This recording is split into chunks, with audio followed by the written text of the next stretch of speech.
So hello, and welcome to the BSA Race and Architecture series. Today's program is Housing and the Role of the Designer.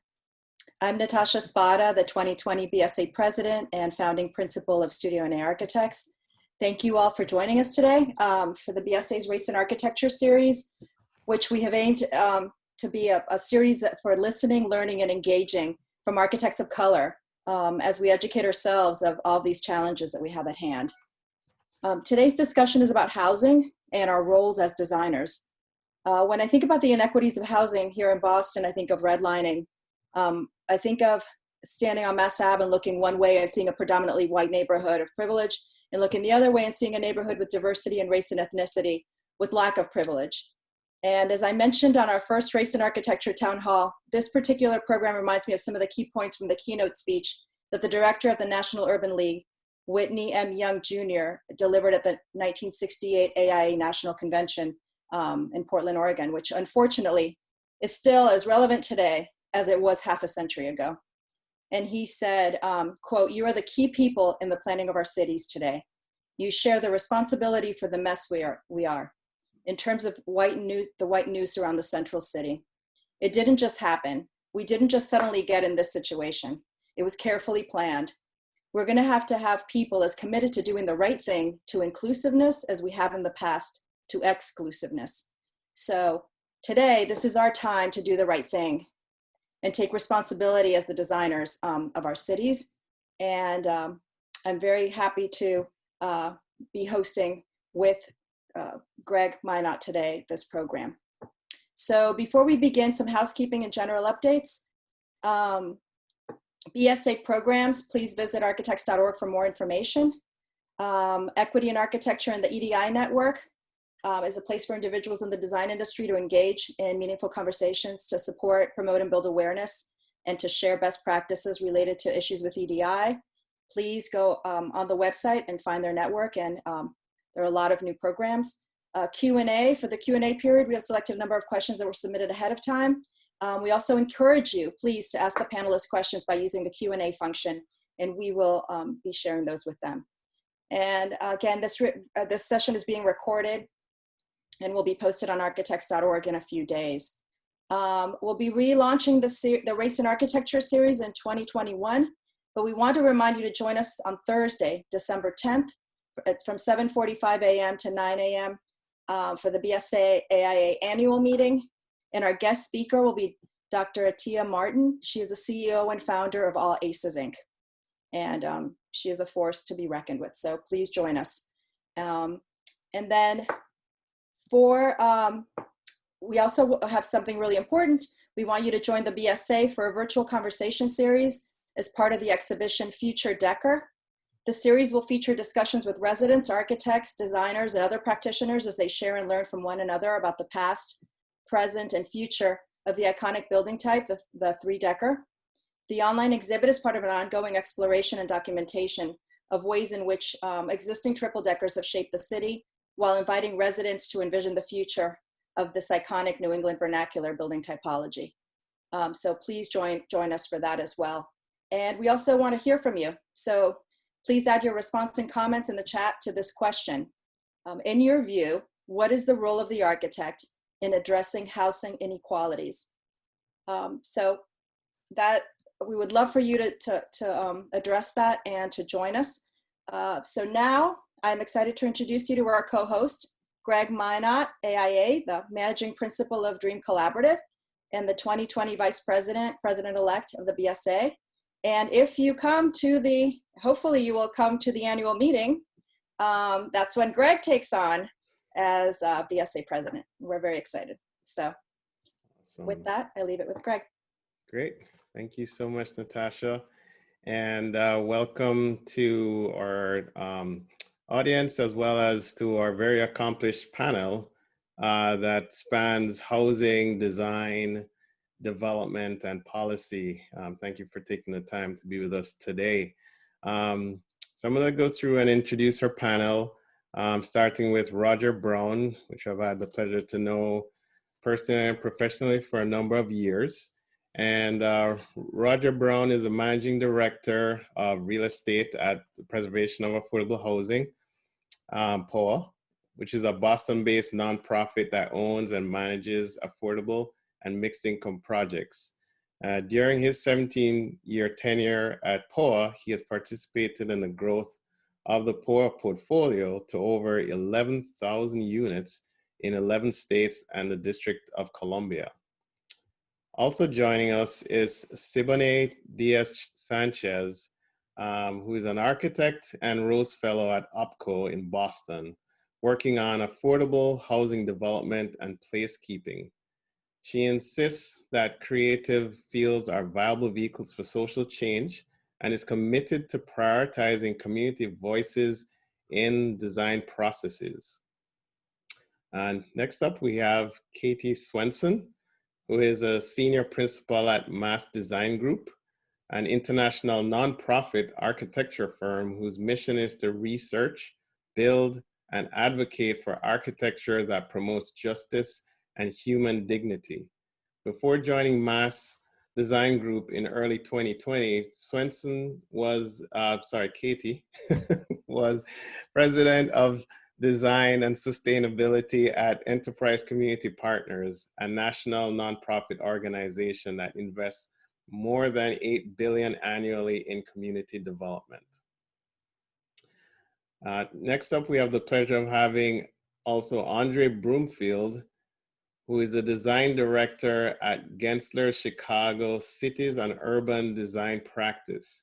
He is focused on and committed to revitalizing and repositioning urban environments through urban design, master planning, and architecture.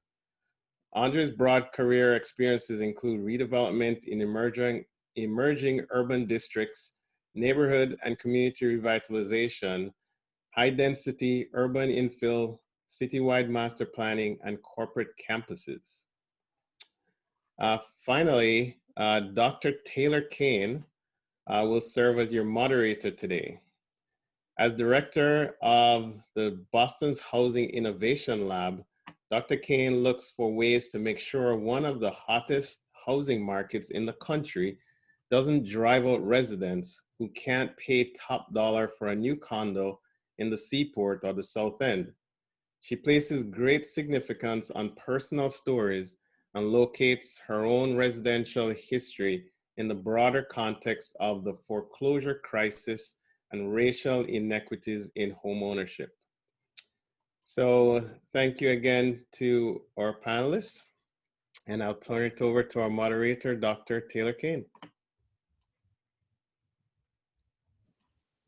Great, so I think that we're going to have Rodger go first in terms of the presentations that we'll run through. So I'm gonna ask him to go ahead and share his screen and we can get started.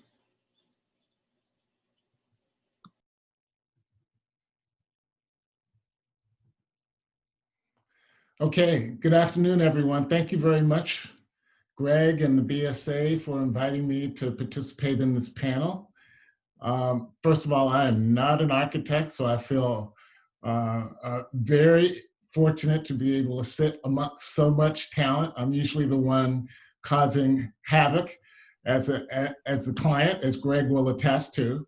In any case, I'd like to spend a few minutes just sharing a couple stories from different communities that I've had the privilege of working in over the years. This little segment, came with a tagline, community as change agent. So keep that in mind as I just run through these brief descriptions. Probably one of the most significant engagements for me, this is actually prior to my current job, I had the opportunity to work with a group of residents in Roxbury, Massachusetts, who were in the process of acquiring their property from the U.S. Department of Housing and Urban Development. The property had fallen into foreclosure as a result of ownership by some absentee landlords that took over some fairly elegant apartment buildings and proceeded to chop them up to maximize the number of units inside the building. They proceeded to, run the buildings down, were not very well managed, ended up being controlled by the federal government, who decided to do a demonstration program and allow the residents of the property the opportunity to own it. My job was to counsel them, help them to understand the significance of ownership, help them to go through the development process, and ultimately come out the other side and own these 380 apartments. In the course of planning and in conversation with the residents, it became apparent that the interior of the buildings did not suit the needs of the families who lived there. And in fact, a number of them had moved out and some of the units were empty. So we took that opportunity to work with our designers to try to optimize the interior spaces of these very elegant buildings, some of whom faced on, very elegant and nice parks in the city of Boston. As a result of that design process, for the first time in my life, I worked on a project where the ultimate unit count dropped from 380 units to 276 units. And part of what happened there is we created nicer units that were more livable for large family units. The residents also desired to have a space to have after-school daycare, so we worked with the local Y to create that space for them, also to create community spaces inside the buildings, and perhaps more significantly, to create part of the project that was home ownership. And that came about one night when we were doing our home ownership training. One of our residents, we had the architects and the lawyers there explaining what we were going through, and one of the residents said, "It's not really a home unless you have a front door, a back door, and a yard." And at that time, we were planning to do some relatively convoluted rehab on some buildings that were not very well suited for families. So based on that resident comment, we started to explore the idea of doing home ownership with the residents. And they led us through the process to design a condominium project that still exists on Humboldt Avenue in Boston. It turned into 14 affordable homes that were built and occupied by residents of the community. It was a really eye-opening experience for all of us, and one that taught us that the residents' vision can be realized in the built environment. And so I moved on from there. If I can, let's advance the screen here, I think. There we are. To work at preservation of affordable housing. And here we had the opportunity to be invited to New Bedford, Massachusetts, a little city on the south coast of Massachusetts. There, we were invited by a resident organization called United Front Development Corporation. On the left, you see some images of what the original project looked like. It was built in response to urban renewal fears in the 1960s. The theory being that in order to preserve their political power against the forces of City Hall and institutions that were going to perhaps wipe out their environment, they would put as many housing units as they possibly could on one piece of land. So we ended up with a project that had 200 housing units on one city block, maybe about 3 or 4 blocks from downtown New Bedford. And the joke among the residents was, because all the buildings looked the same, and many of them were not street facing, they were floated in the middle of the block. And so one of the pizza companies had a slogan going at the time that said, if you order your pizza, if it's not delivered in 30 minutes, you get it for free. And since all the buildings at this property looked the same and the addresses were not related to the streets, frequently residents would order pizza and get it for free because the delivery men would get lost. Well, needless to say, they wanted to change that environment. We needed some eyes on the street. The property was often plagued by vandalism and crime because police had no way of getting in. There were many times not many eyes on the public street. So we worked with the residents to come up with a plan to modify that super block. We ended up bringing in 5 new public streets. What you see are some images on the right of what that property ended up looking like. We used the combination of new construction and rehabilitation because the existing buildings, many of them had very large units in it. but they were not very well located. So we basically did some fancy architecture. We literally took chainsaws and cut off the ends of some buildings. We added a floor to many of them, made the fronts to blacks. So at the end of the day, we had 173 units, all of them street facing, many different colors on the buildings, because our design intent, based on the conversations with the residents and their desires, was to have everybody feel like they had a home. So in response to, instead of a project where every front door looked the same, we ended up with a project where every front door looked different. And on the left here, you'll see that group of residents. There's a mayor on the right and me on the left. In between are a group of residents, many of whom were there from the 1960s. And they guided us in our efforts to redevelop this project. Lastly, based on some of the lessons we learned in New Bedford, we again were invited to work with a community group in Chicago, Illinois. This community group, this resident organization rather, resided in a project called Grove Park Apartments in Woodlawn neighborhood in the city of Chicago, directly adjacent to the University of Chicago.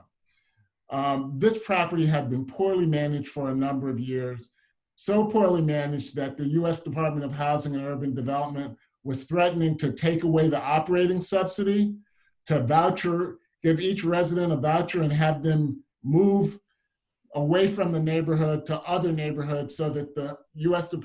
so that HUD could demolish this property and just have it sit because it was such a problem property. We went out, we met with the residents, we came up with financing plans. We spent 2 years working with them on a master plan for what their neighborhood could look like. You'll see here on the left, you see some of the various projects we identified. The core of the redevelopment activity is kind of laid out on the image on the right, where we're along Grove Park in the city of Chicago. On the slide goes from north to south. The University of Chicago is just to the north. We ended up working with the residents, demolishing all the buildings on the site and going through a phased process of redevelopment based on a master plan. We submitted this plan actually to the U.S. Department of Housing and Urban Development, and we were awarded a $30 million Choice Neighborhood Grant. That grant allowed us to replicate all the affordable housing units that were on the site, as well as acquire many buildings in the surrounding neighborhood to stabilize them and make them affordable. We also took part of that grant money and worked with architects, other local nonprofits, and homeowners to buy and stabilize single, 2, and 3 family houses that we then sold at affordable levels to people in the neighborhood. We also developed a grocery store. This neighborhood did not have a full-serve grocery store for over 40 years. We did that in that red rectangle up to the left, and we are currently working on a transit-oriented development down on the bottom. Down at the bottom, there are 2 orange squares. We're doing transit-oriented development in that location, and each of the rest of those boxes represent new construction projects that were done on the original project site in collaboration with the resident organization. As we work to not only develop those buildings, but acquire other properties in the neighborhood, we did that in conjunction with the residents and with the neighbors, so they could be assured that as the neighborhood transformed, that they would have some control over the type of uses that were going. I should also point out that when this neighborhood, this was a traditional Chicago neighborhood. By the 60s, it had about 80,000 residents. It was predominantly African-American. When we started working there 10 years ago, the population had dropped to about 26,000 people. So we started to grow the neighborhood back. Now we have the opposite concern because a few blocks east of our site, the Obama Library will be landing. And now there's a lot of speculation and gentrification about to happen in the neighborhood. And we're trying to work to control that so we can have a stable neighborhood going into the future. And again, we're still partnering with the resident. in that effort. And lastly, you can see some of our partners celebrating the delivery of the grocery store, which was completed last year. We completed the grocery store, and it's been up and successful as a result of partnership with the neighborhood and the residents. We also created 376 jobs at that grocery store, and we created a job training center, so many of the jobs were filled by our residents and from people from the neighborhood. And I will move on from there. Those are some stories about change that was really instigated by the community. Thank you very much.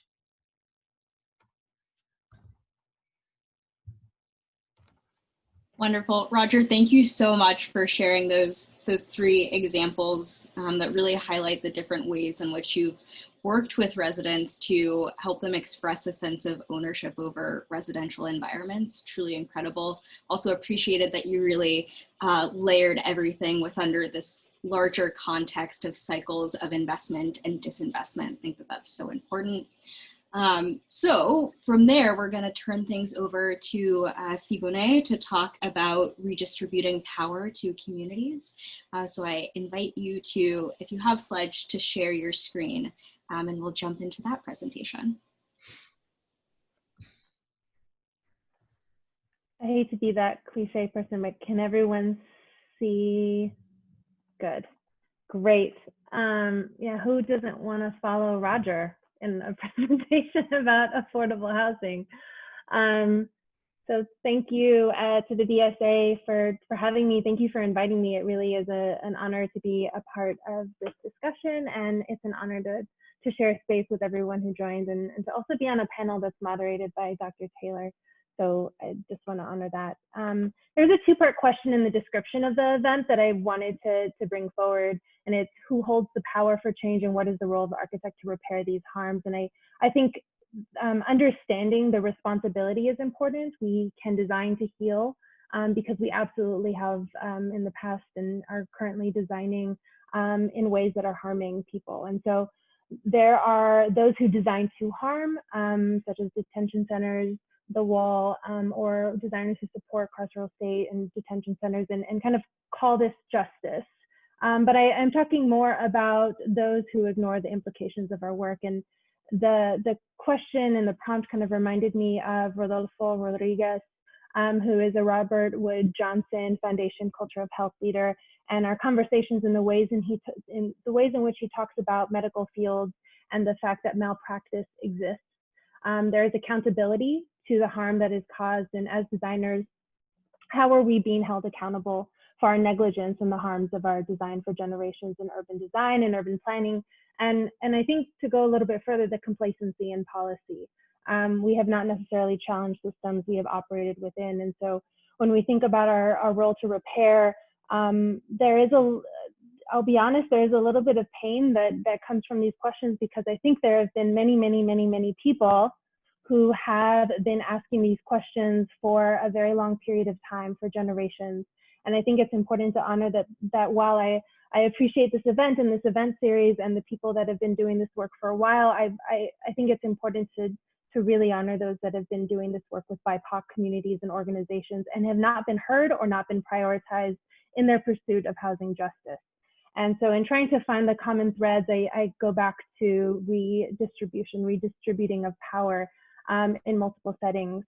As it was mentioned in my bio, I am an architect. I was a zoning commissioner in San Antonio, and I believe in housing as a human right. And I think that the work now as a project manager for a nonprofit community development corporation is really about redistribution of all of these things and speaking to accessibility. These are questions I ask myself. We're not going to go through all of them, but these are questions that I hold, in this talk, and I ask you all to consider. And the last one about race and architecture, right? Anti-racism is a practice, architecture is a practice, and I think it is important to remember these things in these discussions. I come to Boston from San Antonio, where I was a founding member of Latinos in Architecture, which was a committee within AIA San Antonio. And a lot of the work that we did prioritized facilitating multi-generational exchanges and community discussions We were also strongly connected to local artists and grassroots justice organizations. We advocated for architecture and communities, and we advocated for architects and communities, right? And then also advocating for communities within architecture spaces. It is powerful to be seen, and so we really wanted to talk about youth. And I've seen multiple percentages of how many Latinx in architecture are licensed, and it's less than 5. And so it's what is the work that we can do within development and within housing to change that. I also do work as it relates to the documenting and archiving of processes within architecture. I think it is important to be critical of the ways in which we're talking about preservation of housing, but also the ways in which we are speaking about the people that build our projects, that actually construct our properties. And I think there is an important correlation and connection between construction costs in the Boston area as it relates to affordable housing and the craft and the pride in the work that is related to housing justice. What does it mean to acknowledge and empower people whose work is a line item on a housing pro forma? I also see value in acknowledging that people have been creating their own spaces and live out of necessity and resourcefulness in ways that is not always defined. And so when we're designing with and for people, what is the language that we're using, not just visually and in kind of thinking about color palettes, but in actual terms and honoring resourcefulness. And so those are some of the things that I think about. This is not new. A lot of people are doing this work. So many groups are defining kind of what is the role of the designer in space as it relates to housing and architecture. And some of the principles or demands challenge SUPTED and AMI because of the racist histories language, and also because of its inaccessibility of these terms. How are we making sure that as designers, we are making information accessible to those who are most impacted by the language that is codified? And so I'll drop this link. This is the Designers Protest. These aren't all the demands, but these are some of them that I think about in my work. And a part of that goes into my work at the neighborhood developers in Chelsea as a project manager. I have the opportunity to work with the director of community building and also our resident services team, which are within the neighborhood developers. T&D is a CDC, like I said, based out of Chelsea. We have over 400 units. Most of those, over 300, are in Chelsea, but others exist in Everett and Revere. And we do have in-house teams that support us and support the community through organizing and resident services. And this was actually in Sharon, who is the director of community building, in her office before the pandemic hit. And I come back to this and thinking about how community organizers think about their work. A project that I'm working on at T&D is called 25 6th Street, and there will be more information online soon about it. It is a 62-unit affordable housing new development along the Silver Line, like I said, in Chelsea. So it is a transit-oriented development. 6 of those units will be home ownership, and the rest will be rental. There are some community spaces. Util is the architect.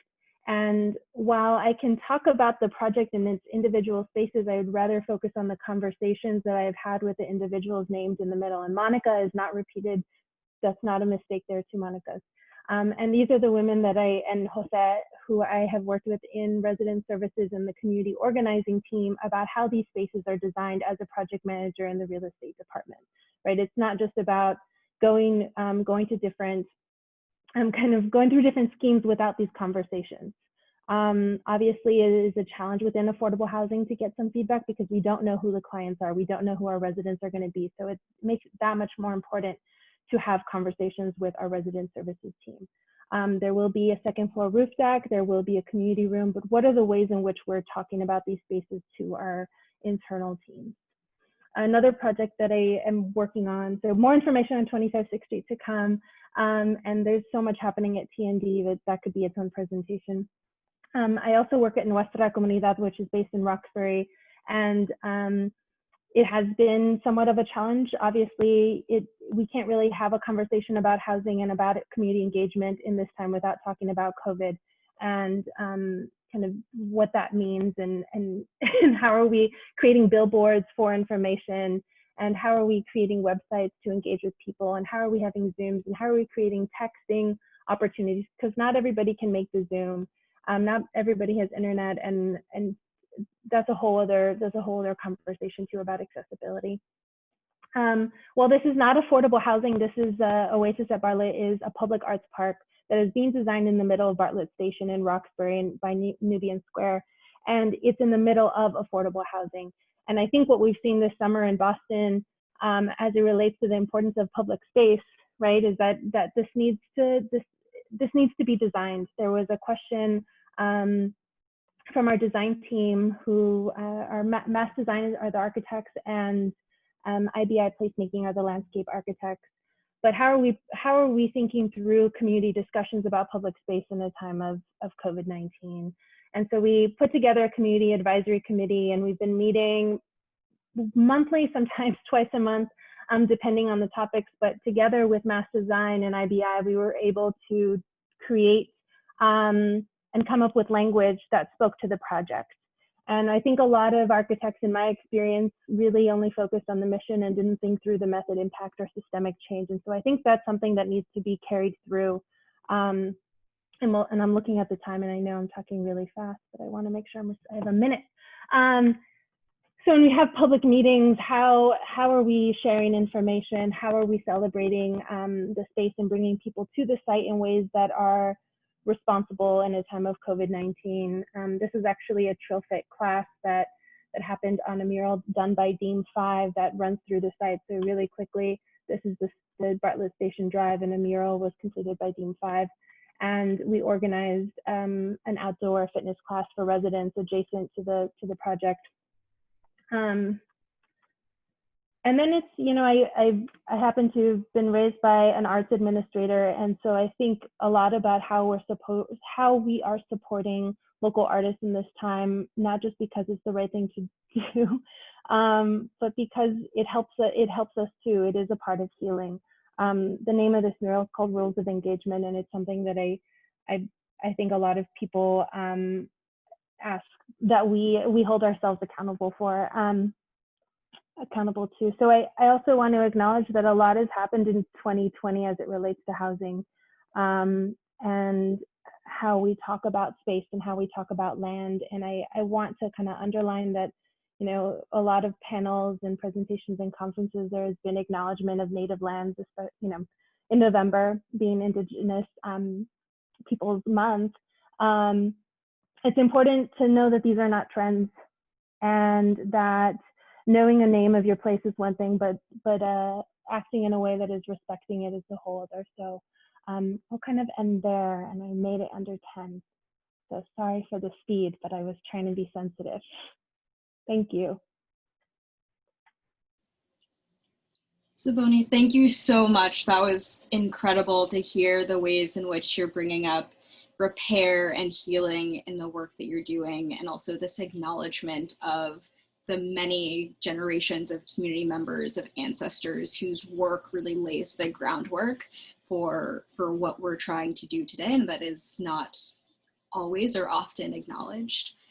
So appreciate you sharing those experiences. And now we're gonna turn things over to Katie Swenson, who's gonna talk a bit about work with Rose Fellows and the strategies and pitfalls of doing good work and the designer's role in that process.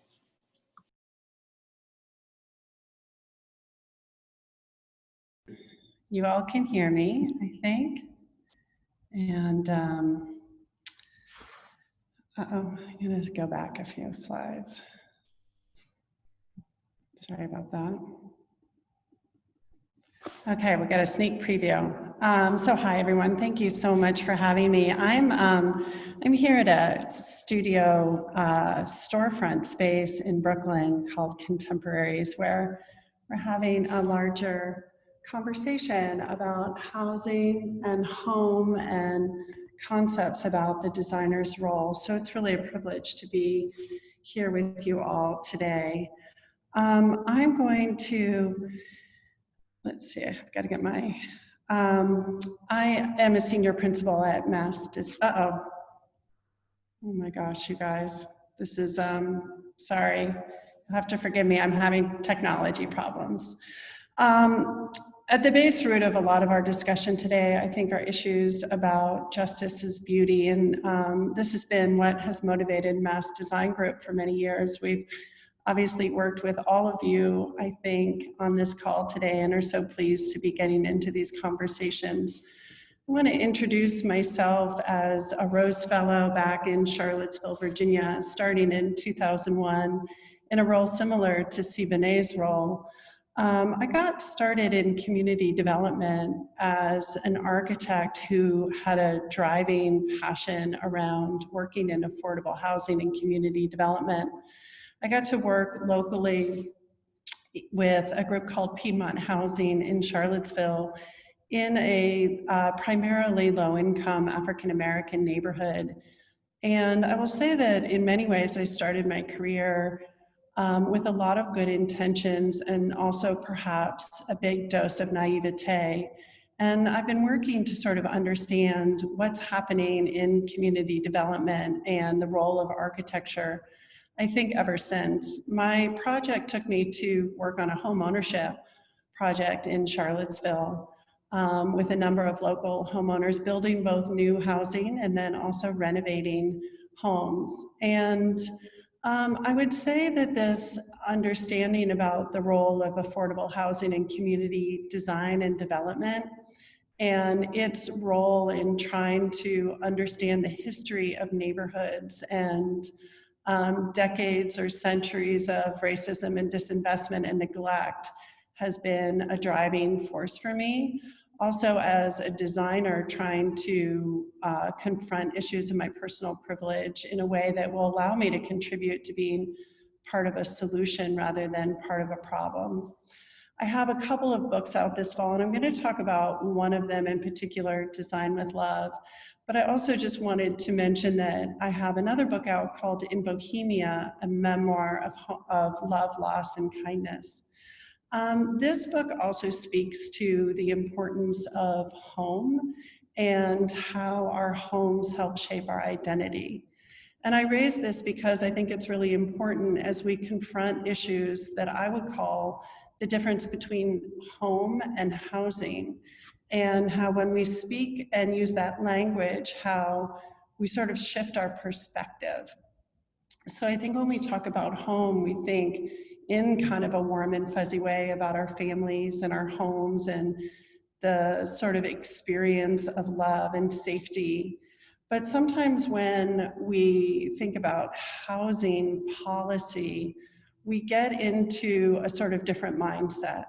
And I think we all need to, in the affordable housing world, even think about those words and what it means to design homes, but for everybody, as opposed to sort of designing maybe housing for sort of people who are potentially kind of other than us. So I think these are some of the questions that are brought up today. What are the structural conditions that create poverty in America? How is it that as a designer, you have to not only understand design, but also housing, health, immigration, labor, education, wealth creation, technology, and identity issues? What is the state of housing in America? And what are our housing policies that promote or prevent equitable outcomes? Again, how are perceptions about home and housing, maybe our perceptions about what community development is, who architecture is for, how these perceptions help shape our approaches and outcomes, and then how do designers contribute productively to this question. In writing this book, Design with Love, I traveled the country. I've been working with community development groups for almost 20 years. And this is a visit to the Kiowa Pueblo in New Mexico, and I'm here with my daughter and Rose Fellow Joseph Kunkel and some local community members at the Kiowa Pueblo. And I'll just say that writing this book allowed me the opportunity to confront, clarify, and learn so much about what it means to be a white person in this space, both as a designer and also as a writer. And also made me face and learn so much about the industries of which I was a part. We know that about 1 in 3 households are affected by some form of housing insecurity. I think it's important to clarify the amount of people living in poverty. And to Siboney's comment about COVID, I think these numbers are only going to get worse. So confronting the fact that poverty is, essentially baked into our larger economic system in America, and understanding in many ways the color of poverty as well. We as an industry are producing about 80,000 new units of affordable housing every year, but we're losing that much or more to gentrification and abandonment. So I would say that our general policies around housing are not working well. You may be surprised to know, as I was, that less than all housing in the US, less than 5% of housing units are subsidized to be affordable.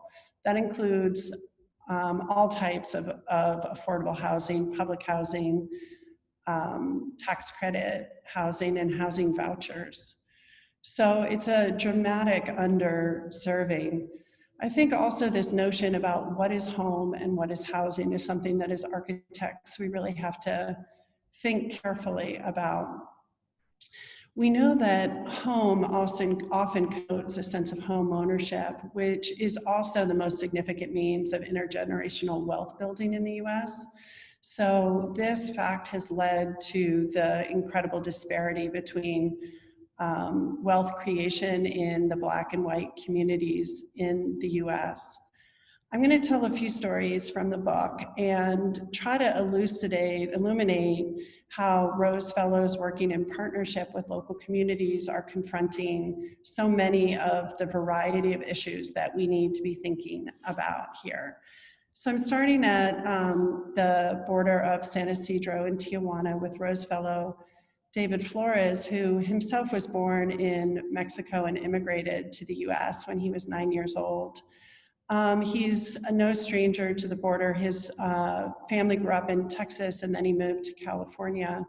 His father, unfortunately, was arrested and deported when David was 19, and he understands this kind of connection around deportation and issues of immigration all too well.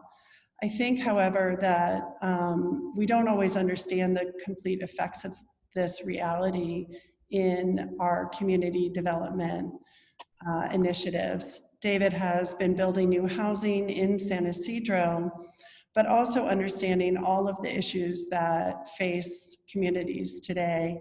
I love this quote from him: "Families are not governed by borders, they're governed by love." How do we understand an architecture and housing program in a way that would recognize this fact? So while they're building beautiful new housing, this is Living Rooms at the Border, designed by Teddy Cruz, they're also confronting what it means to have the US invest $750 million in a quote unquote LEED certified border control station, one of the largest architecture projects in the country. David says architecture became for me a mission to help change the experience of the border of a border community that should highlight the best of what it means to be a binational citizen.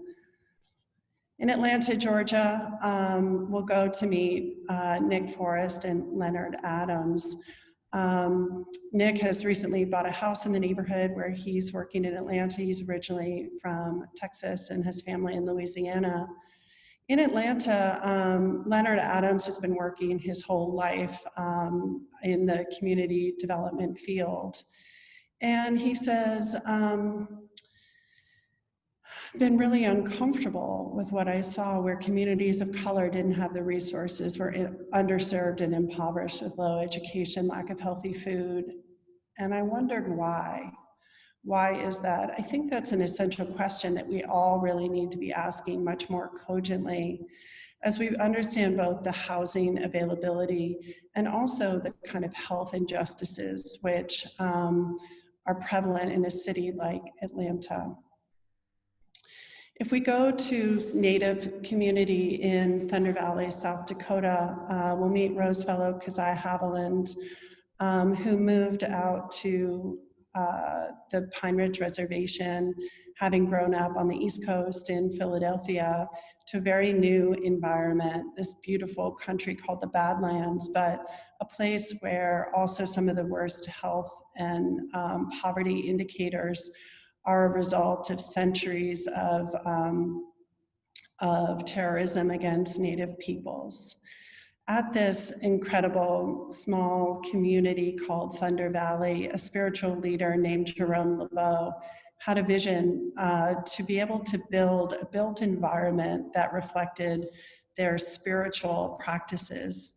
There's a powerful communal spirit in Lakota culture with the sense that we are all related and recognizing the deep interconnectedness of all things. It's hard to reconcile this, however, with many of the existing conditions. And this group has been trying to marry this powerful spiritual mission with a built environment outcome. But I think it's important to understand so many of the barriers to making this kind of work happen. I found it illuminating to understand when you see 85% of the homes in Pine Ridge are trailers, to understand that actually this is a structural issue, that because tribal land is always owned by the tribe, a bank won't make a mortgage on a stick-built house on tribal land, because they can't foreclose on the land if they need to foreclose on the mortgage.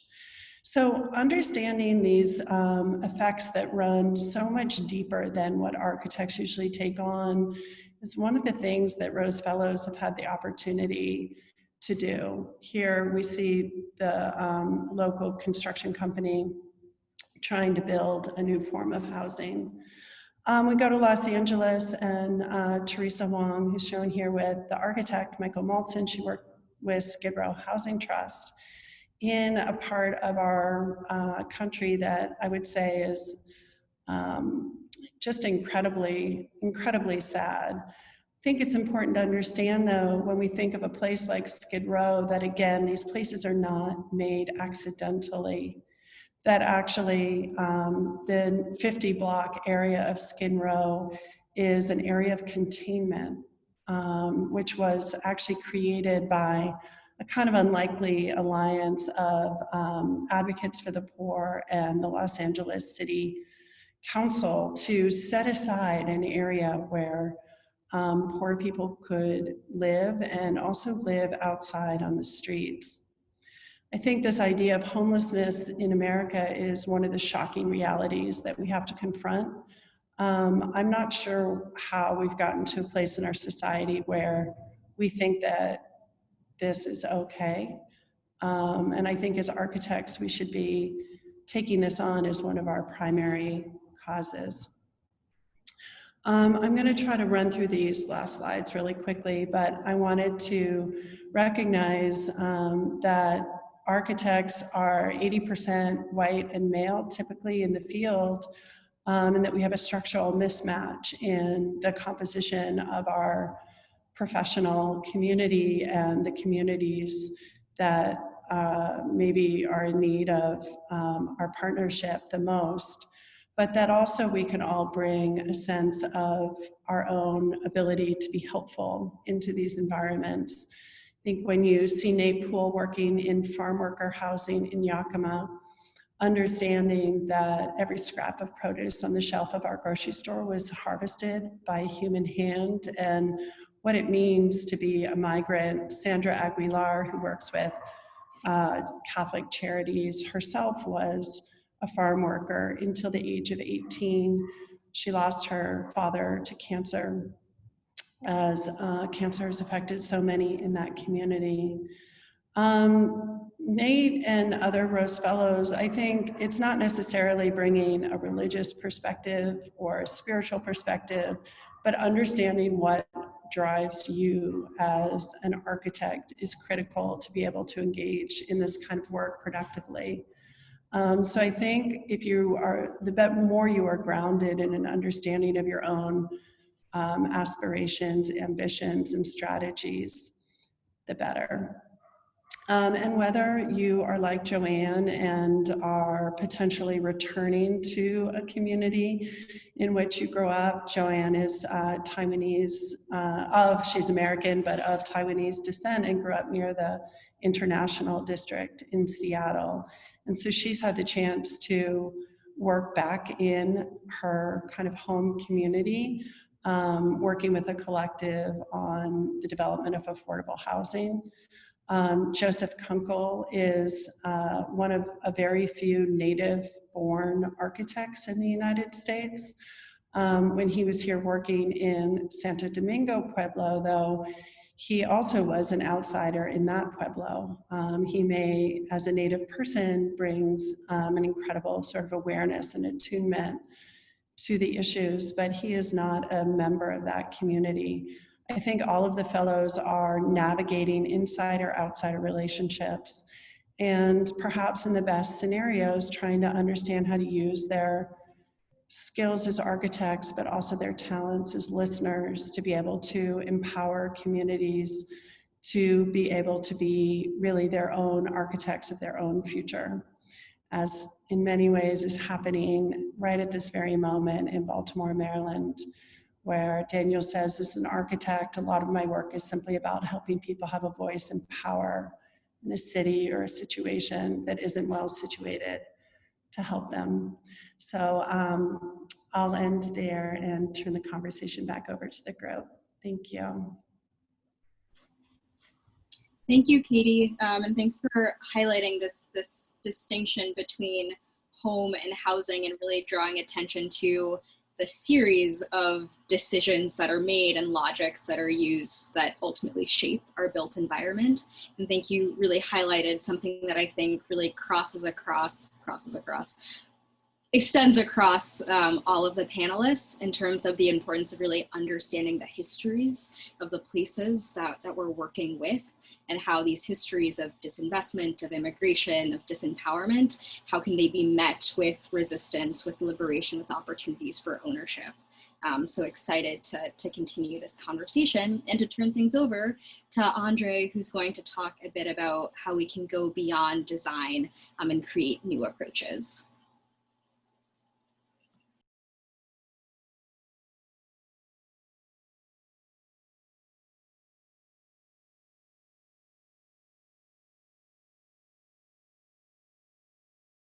Yes, can everyone hear me? Can you hear me? Oh, yes, you can. Okay, I'm sorry. Yes, just to reintroduce myself, thank you, Dr. Cain. My name is Andre Brumfield, Principal in charge of Cities and Urban Design for Gensler, based here in Chicago.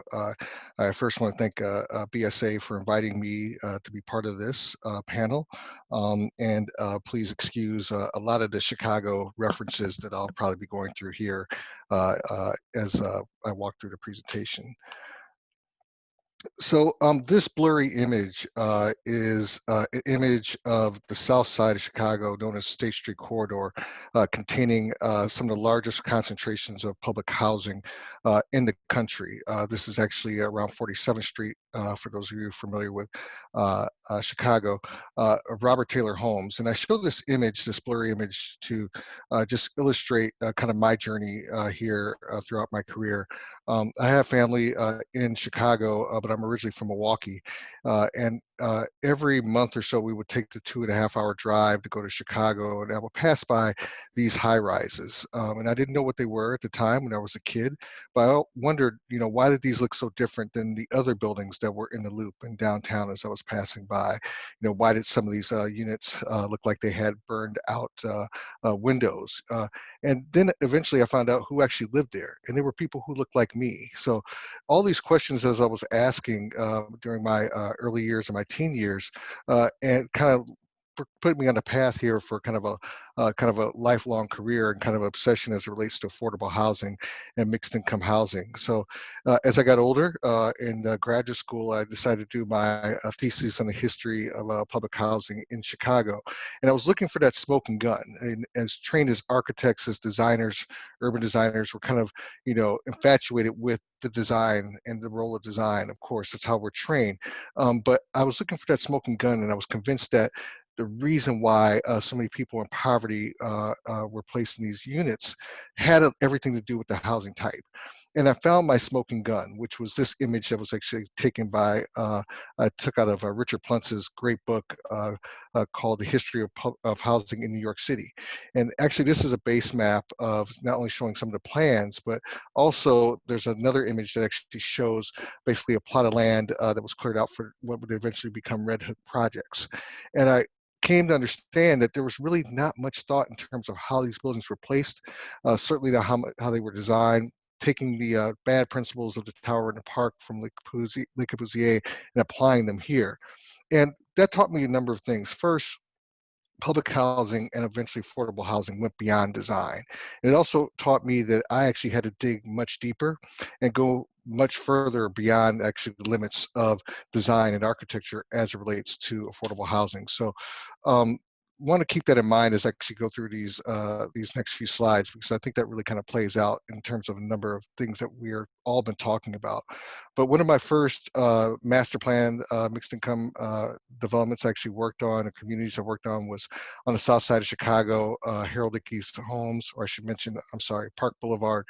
This is me with a lot more hair, a lot less weight, almost 20 years ago, leading the community engagement process. And I worked every week, me and my team, with the residents for maybe 8 months straight, working with them to not only understand their concerns, but talk about the value of doing urban design and master planning and the value of architecture. But it took a while to actually get not only myself out of this notion of design is what matters and design is dominant, and really start to understand where the residents were coming from, but also be used as a tool to really educate the residents of how they can actually think about their future. So it was really a two-way street, and it was really the beginning of me really understanding the importance of community engagement and public outreach, which is something I'll talk about here in a few minutes. The master plan called for 800 units in mixed income housing. But this plan was done back in 2000. And today on the 34-acre site, barely half of that development has actually been built and implemented. So again, I think as urban designers, as planners, as architects, it was another way, a clear notion of how we need to get beyond design and really understand the policies that go into how to create mixed income communities, and how do we actually work with our developers, our housing authorities, and also our key stakeholders in the community to actually move development forward. That image I showed you, that blurry image, was of that infamous State Street corridor. This is a shot of the south side of Chicago. Downtown is located north of here. This is, again, the largest concentration of public housing in the country. And over my career, I've been working on mixed income housing throughout the country, but here in Chicago, I've had the pleasure of working with the community, working with the housing authority and developers on 3 of the 6 larger former public housing sites on the south side. One of them recently is now being implemented. This is Harold Ickes Homes, a site that contained more than 1,800 units of high-rise public housing. The site's been cleared, as you saw in the image previously. And here we've introduced over 900 units of mixed income housing of all housing types. It was very important to not only take advantage of the transit station, where we actually pushed higher density toward, but also introduce a broad range of mixed use, or I should say a mix of housing types, including townhomes, walk-up apartments, as well as double-loaded corridor buildings, to make sure that we actually provided that broad range of housing types for the mixed income community that we were actually planning for. And as I mentioned, this is actually under construction with the first phase of 200 units coming online. About 24% of the units are reserved or set aside for residents who used to live at the site, Harold Ickes Homes. Another 26% is set aside for affordable housing, anywhere between 60 to 80% median income, and the balance would be for market rate rental. But what's key with all of the projects that we do and all the urban design and architectural efforts that we do is the community engagement process. I often say that we have three types of clients. There's either the housing authority that we're working with, there's our contractual client that we would have also with the developer who we would be working with, and those tend to be interchangeable depending on the effort that we're working on. And the third is what I like to call the community, and they are our spiritual client. And to be very clear, all three of those entities can get you fired from any project. And I've often found throughout my career that the best ideas came from the community. And a lot of those ideas that not only came from the community were not only correct, but it also expanded our thinking in terms of how we needed to approach the long range plans that we were developing, but also think about what was important for phase one and those key amenities that were needed that went beyond residential and beyond housing.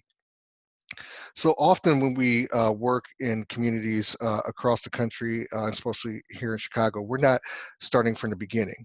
And the one thing that I hate using is the word development. And we often talk about that this is not a development. You know, this is a community that we're trying to create or trying to enhance or trying to build upon.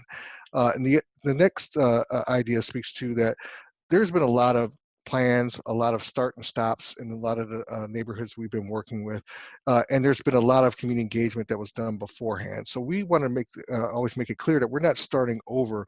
We're building on what's already been done. We're building on the voices that have been captured and heard, but also using this next opportunity, if you will, to start to advance the thinking and looking forward to create, you know, a larger enhanced community vision.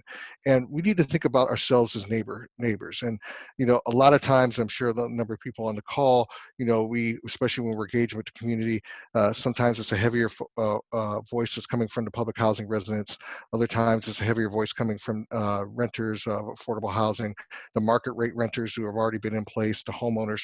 We always talk about the idea of thinking about the larger community and that we are one community. We are not segmented by income type. And that also applies to the work that we've actually been doing with Penrose development on the next phase for Cabrini Green. And I'll just walk through these slides very quickly. This is the larger outline of the massive 93-acre site that was Cabrini Green. You can see here we're starting to layer in kind of the evolution of these building types that have been coming on. The reds south of Division Street, high-rise extension of the original townhomes. And then the whites, which were the William Green homes just north of Division Street. In total, over 3,600 units of public housing at one time on Cabrini Green. But over the past 20 years, you can see new development kind of coming online. And so as the public housing projects came down, new mixed income communities were coming online. But still, there are more than 40 acres of vacant land on site. So we're working with Penrose on the next phase of development for Cabrini Green, about 18 acres of mixed income housing. Here's the unit breakdown roughly of what those housing types and income mixes are. Roughly the same as what we did for Harold Ickes homes. And again, we wanted to introduce a broad range of housing types that could accommodate a true mixed income community. But for those of you who do know Chicago and do know anything about public housing in Chicago, Cabrini Green is always one of the top developments or projects that actually come up online. But one of the reasons why it's also well known is that it's actually adjacent to some of the highest land values here in the Midwest, if not the country, just outside of the loop. And we always want to emphasize the importance of preserving affordable housing, especially as it relates to its proximity of some of the central business districts.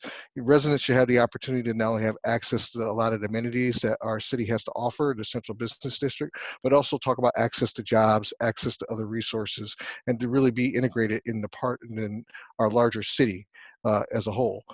But more often than not, the question is asked, where did the residents go as these plans are being laid, as the plan for transformation that was actually initiated by Mayor Daley back in 1998, where did it go?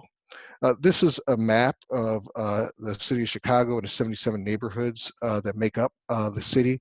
The west and the south sides are we're highlighting some of the more challenged neighborhoods that are now the focus of Mayor Lightfoot and her administration. But as the massive public housing high-rises developments have came down, 66% of those families that have been relocated into these, if you will, mixed income neighborhoods live in these areas, in these 7 neighborhoods. But also, there have been a number of residents have actually taken Section 8 housing, Section 8 vouchers. And that's also caused, if you will, some disruption on the south and the west sides, areas that have been predominantly Black, part Latino, where they've seen an increase in Section 8 certificates being issued in those families moving into the neighborhoods, which has also not only started to change the dynamic of those neighborhoods, but also start to have an inverse effect of reconcentrating lower income families on the south side and also on the west side. But conversely, just skipping ahead a couple of slides, just in terms of time, there's also been an uneven distribution of Section 8 families where they've actually been going in Chicago, one of the most segregated cities in the country. These vouchers have been offered and accepted in these neighborhoods. Only very few, less than 60, if you will, maybe 70, and are predominantly white neighborhoods over the past 20 years.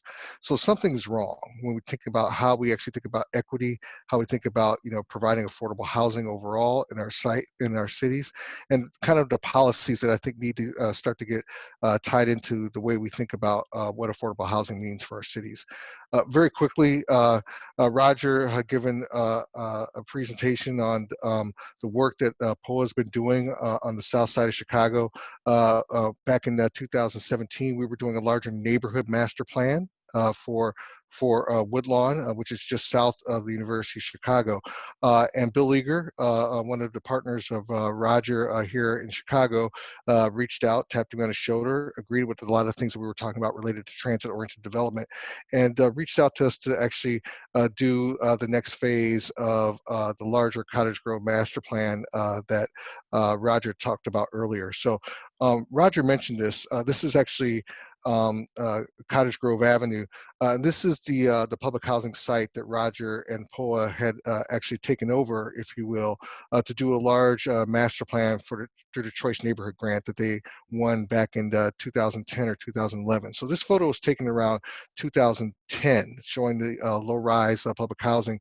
And this is actually the work that POAH has done to date. So you can see the transition over the past 10 years. You can see where the downtown Chicago is to the north, University of Chicago just on the other side of the Plaisance, and then where Woodlawn neighborhood begins.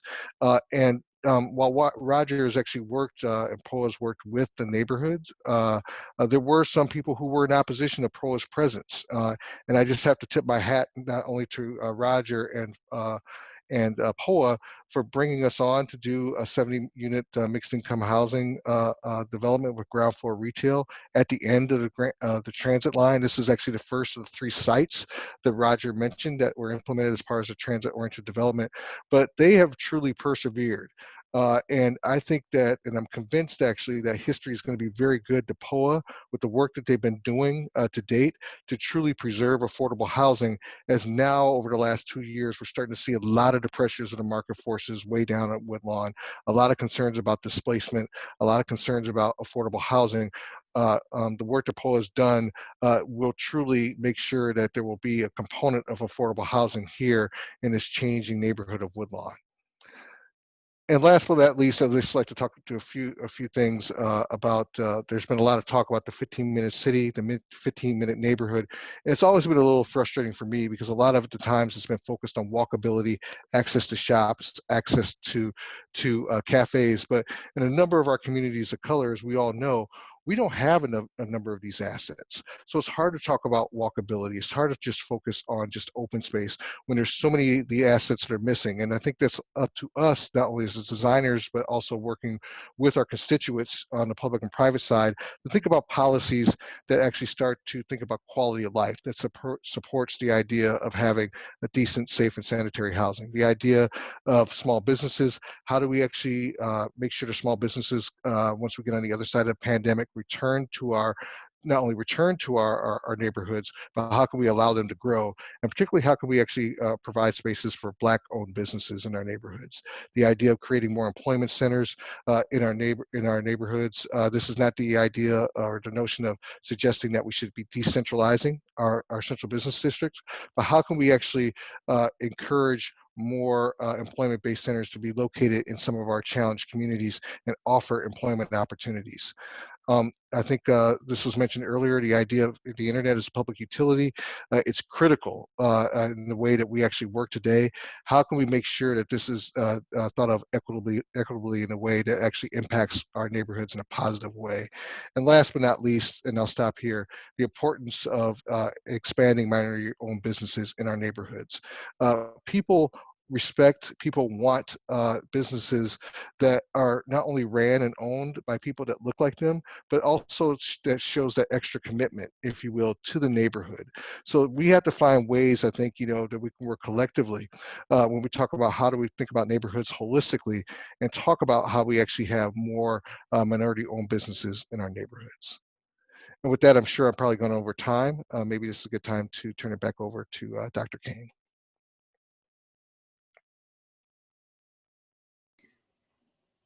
Amazing. Wow. I really love that this conversation has been interestingly bookended by two examples, or an example from Chicago, because I think it really highlights the way in which the challenges, the things that we're talking about are shared across a variety of contexts. I think that's so important to kind of keep in mind and hold. So I think that we're gonna transition things over to the Q&A discussion part of the afternoon. There have been a number of folks who have been actively using the Q&A function, and so encourage folks to continue using that. And want to lift up one question that has come in, which is this question around how can architects, designers help shape public policy around housing to promote equity, affordability, and justice. I think all of you have touched on the importance of policy in really significant ways in the work that you've done. So would love to hear thoughts about the role that architects and designers can play when we think about policy.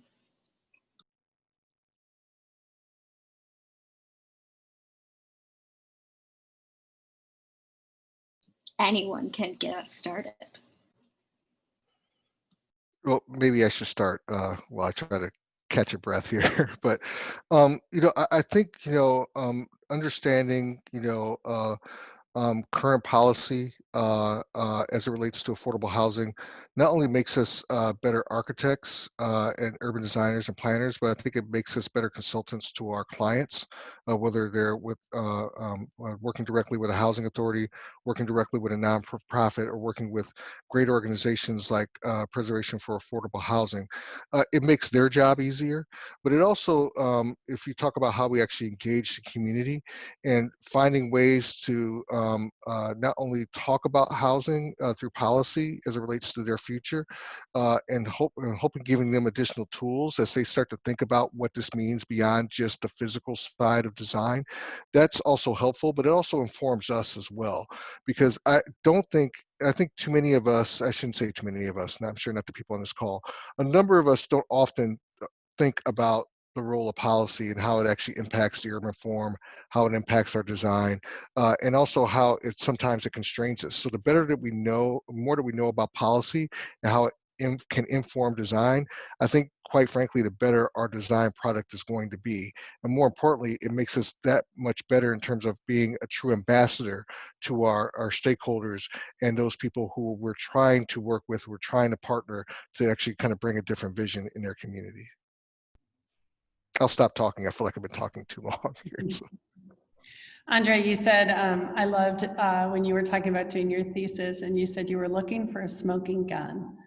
And I think one of the things that designers can do is locate the smoking guns, use our sort of research and diagrammatic abilities, research abilities, visualization tools to be able to sort of deconstruct and diagnose how investment flows, why it flows to some neighborhoods and not others. You know, our cities are designed, actually. We have the outcomes in our cities that we have designed through policy. And there's been a lot of awareness recently about the sort of, about redlining and the long-term effects of redlining and those disparities, but I think the conversation goes even deeper than that. So I think one of the things that designers need to understand is, you know, so much of what we learn in school is like, here's your site. And, you know, it's never just a site. It's always a neighborhood and a context and a people and a history. And there are always these systems that are influencing every aspect of what gets built for whom and why. So I think designers need to step into that space and kind of clarify the problem statement in many cases. Taylor, I'd like to add something really quickly. Just, we've been talking about this at the BSA, just how important it is for people to be involved in their local government, town, planning boards, and how we need more visibility from architects to help change policy. And it's something that we're typically kind of on the outskirt of all of this, and we really need to kind of immerse ourselves in being part of the change if we really want to see change. Yeah, just to echo off of that, I think first, you know, before we start to talk about how we shape public policy, it's acknowledging the fact that our profession is political. Right? There has been kind of a denial of tying policy and what's political to architecture and space. Our work is regulated by policy, which makes our work political. And if you are BIPOC, your being is politicized. And so to deny that as part of design, I think is where the problem starts for me personally. And so I think before we even address that question, there are realities we need to come to terms with, because we have been denying that relationship in very safe and problematic ways as architects and designers. And I think there's, right back to Katie's point, there's a discussion about education and kind of how are architects and education being tied to public policy education. And then even, you know, as a zoning commissioner, I was appointed by an architect who was a city councilman who saw the value in using design to help change policy really directly. That's possible, but it's also in a design firm, in an architecture firm, how are you asking questions about policies that are affecting clients and communities, and how are you defining clients? So I think all of those things are correct. And I wouldn't be myself if I didn't bring up the violence in language. A lot of the work that I do is pointing out violence in language as it relates to policy, and even something such as smoking gun is problematic for me in how it's tied to violence. And so I think about public policy and language a lot in the ways that it can be healing.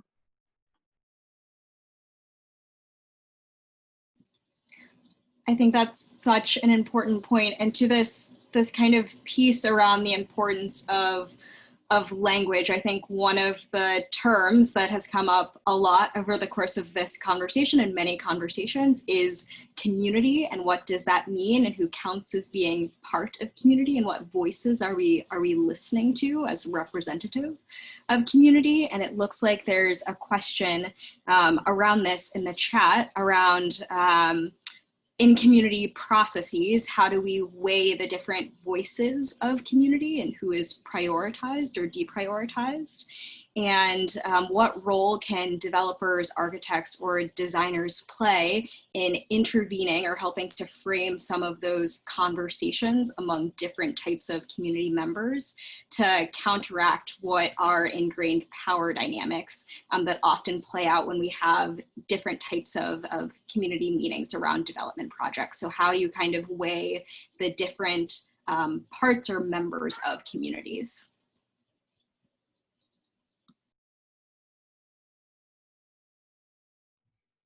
That's really such a tough question. I mean, I go back to what Andre referenced, and when he talked about our work in Chicago.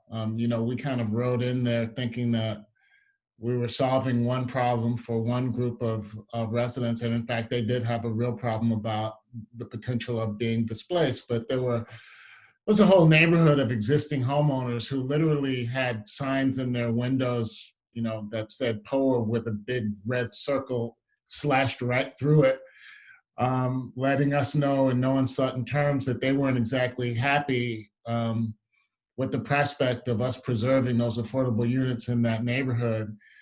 And it was really the hard work of our staff in Chicago, who engaged in a lot of conversation with those folks. And you know, a lot of it was, you know, came right down to, well, show us what you're going to do, because we don't believe it. And, you know, as we had small successes that we invited them to participate in, and as our staff worked on developing lines of communication and safe places for opposing groups of the community to have those conversations, things started to turn around slowly. And it also informed and helped our thoughts about how we were going to develop our program. I mean, that home ownership program was not necessarily the first thing on our mind when we landed in Chicago, but it became apparent to us that one of the things that could help to stabilize that community would be to create some opportunities to not only create wealth, but preserve wealth. I mean, a lot of those folks had put down money for their houses and had been totally crushed in the financial meltdown of 2008 and 2009. There was a lot of condo fraud rampant in that part of the neighborhood. So, you know, trying to think about policies and programs that we could cobble together to help them address their needs, help pull them into the overall discussion about how we were going to stabilize this neighborhood, and got us out of the, you know, the antagonistic conversation and more to a cooperative one. You know, so they helped us get the grocery store there. They helped us get a Metro Squash after-school training facility. I mean, it was really a team effort, and the folks that were opposing us, you know, got involved after they saw that we were really going to deliver on what we said we were going to deliver. Yeah, Rodger, if I could just build on that point, and it's not to speak exclusively about the great work that you've done in Woodlawn, but I think, you know, the thing that made the difference, and that always makes a difference when you're working with the community, I should say with the community, is transparency. And the idea of having not only a transparent engagement and outreach strategy, and I have to also kind of make the distinction between those two, because too often they're conflated. There is a difference between engagement and there is a difference between outreach.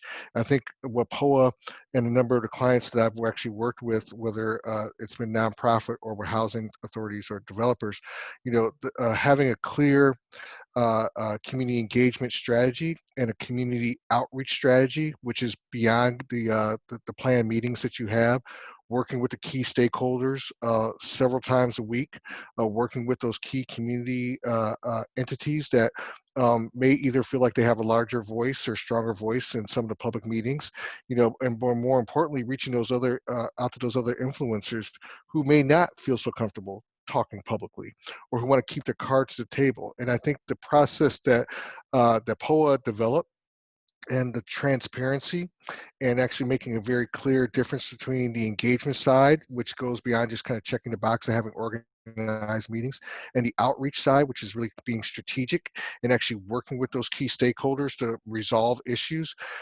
Sooner or later, and often sooner rather than later, you start to, some of those concerns start to get softened because people feel like they're being informed.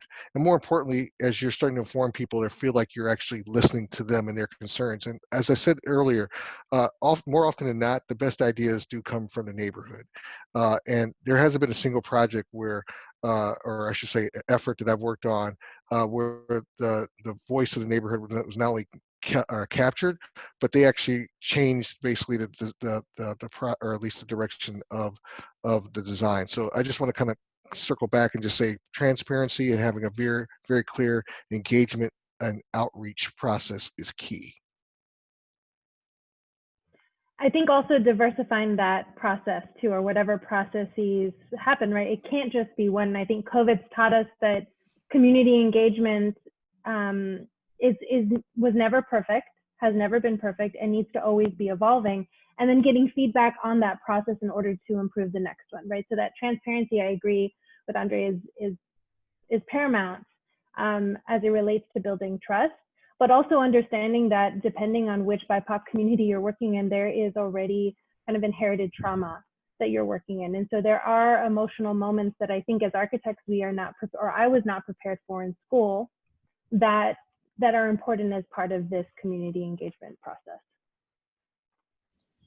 So mindful of time, I think, as we often see with these types of conversations, we could talk about this all day, all week, for the rest of our lifetimes, quite frankly. But hoping that we can end with a quick snippet from everyone to kind of leave folks with. Would love to hear from each of our panelists. What is your suggestion for how architects, designers, mindful that we have a really kind of impressive mix of folks on this call, how can they consider their impact and chart a course forward? Maybe a little nugget of advice to leave folks with.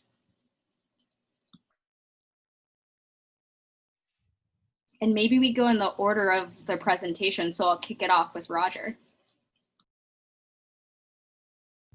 You're picking on me again. Well, there's two things in my practice that, even though I'm not an architect, but in this community development practice, there are a couple of thoughts that I carry with me all the time that are personally fulfilling. And the first one is understanding the history of place. Before I got there was a history to a lot of places, whether that was redlining, whether that was blockbusting, whether that was disinvestment. There was a history there that is worth examining and understanding because that informs the conversations that I bring with, ultimately my clients are the residents for the most part.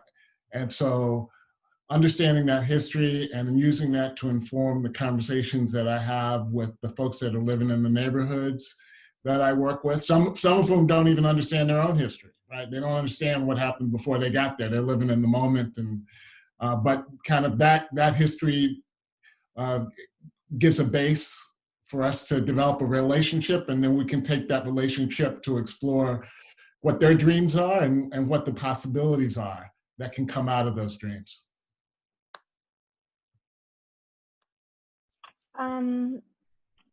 Where to start? I think that conversations like this are really helpful, and I know there have been a lot of discussions about diversification of architecture design, and I think back to kind of the people that have been silenced in talking about housing or their priorities from a community that have been impacted by racism and it not being prioritized. And part of that silencing, I think, has affected the retention and the promotion of BIPOC designers and architects who have left the field because there was a prioritization of community.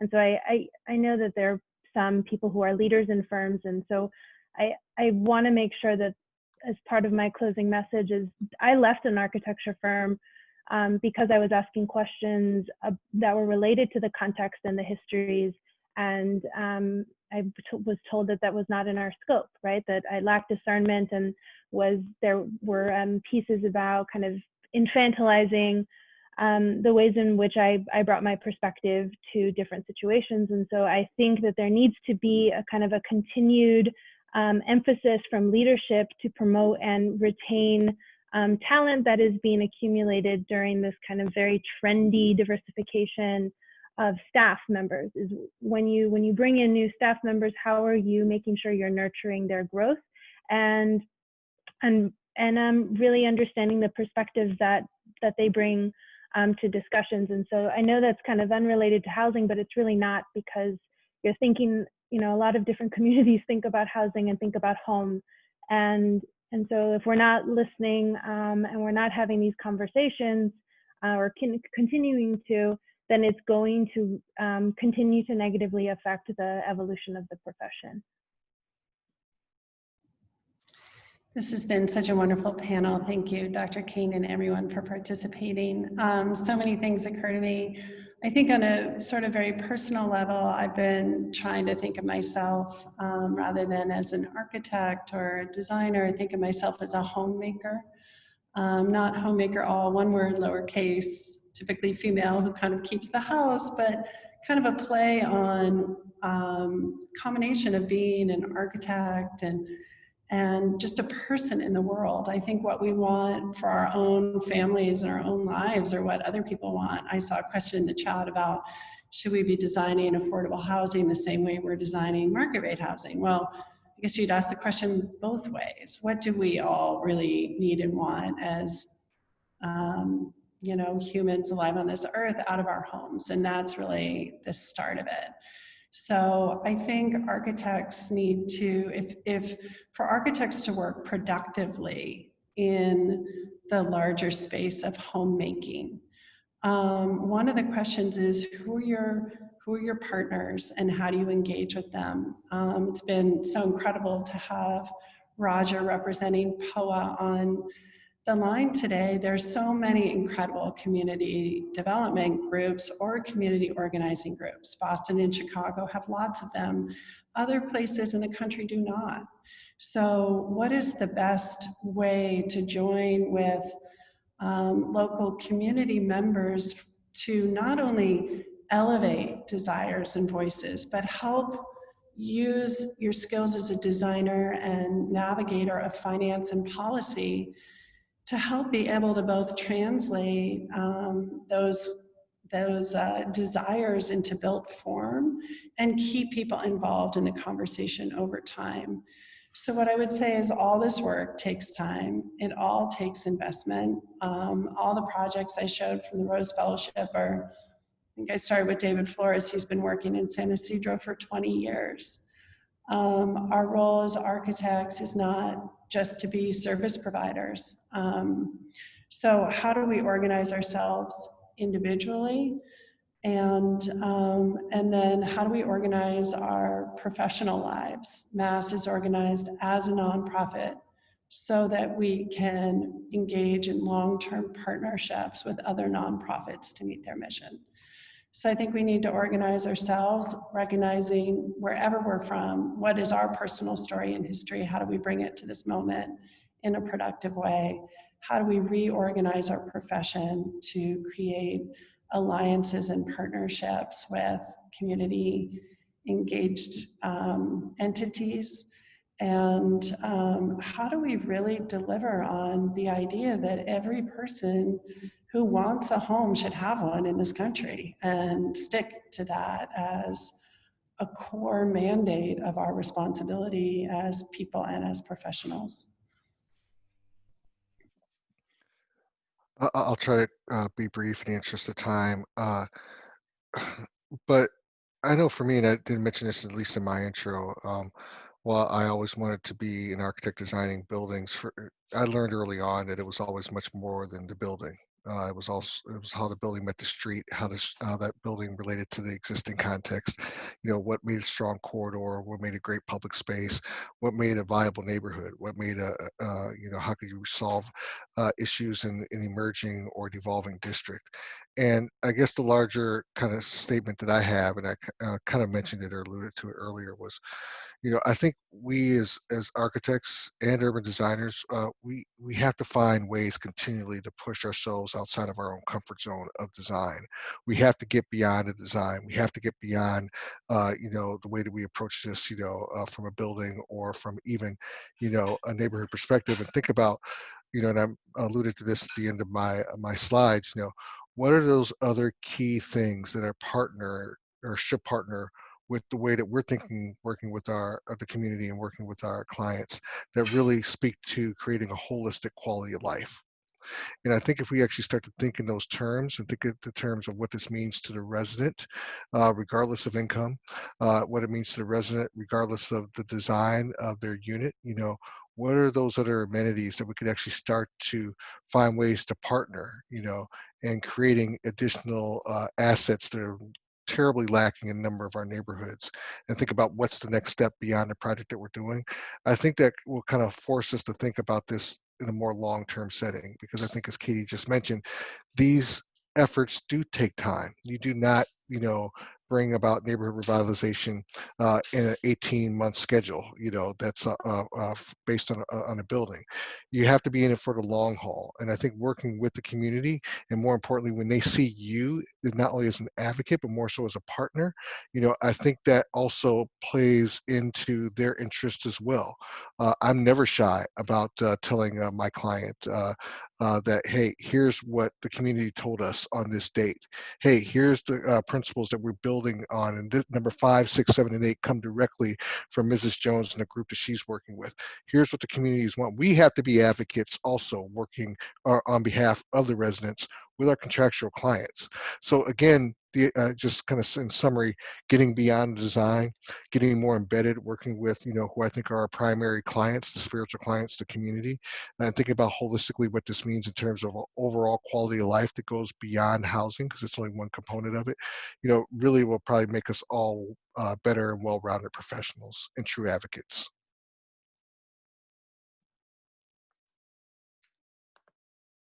So thank you all for joining us today.